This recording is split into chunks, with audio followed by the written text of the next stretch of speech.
Ito po, ayon sa isang dating former ICC judge, ito ang pinakamasaklap. Yun palang pagkilos at ginagawa na itong sina Bato de la Rosa, Bongo at Robin Padilla, kasama na rin si Amy Marcos.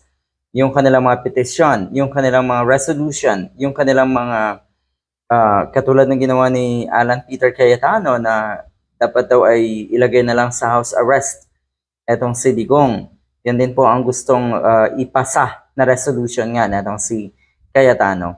Lahat ng yan, lahat ng ginagawa na itong mga honghang na senators na ito ay walang kwenta, ay walang value. Ang saklap, 'di ba? You yourself, kayong mga senators na may gana na ang kakapal ng mukha, ang tatapang ng sikmura para ipakita sa publiko na kayo ay mga senators ni Digong. Sa puntong yan, sa pagiging senator nyo pa lang ni Digong, nakikita na ng taong bayan that you have no value. So siguro alam nyo rin na ang ginagawa nyong ito ay wala talagang value, pero ginagawa nyo pa rin. Bakit? Trabaho nyo? Bakit? Ano to? Para kayo ay purihin ng mga DDS? Naniniwala kayo na ang mga DDS ay patuloy na lalakas? Ungas!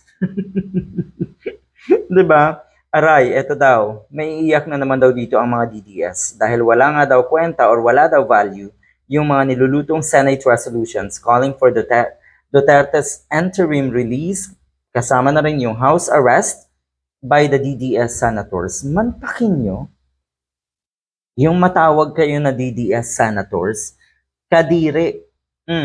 Galing daw mismo yan dito nga sa former ICC judge. At dapat talagang maniwala na rin tayo. Dapat talagang paniwalaan yung mga ganitong klaseng pahayag. Except syempre, EPAL points.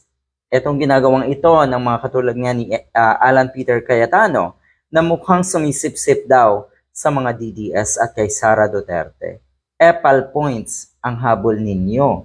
Pero ang totoo, alam nyo sa sarili nyo na useless at walang mangyayari dito sa ginagawa nyong o niluluto nyo ng mga Senate resolution. Ang saklap.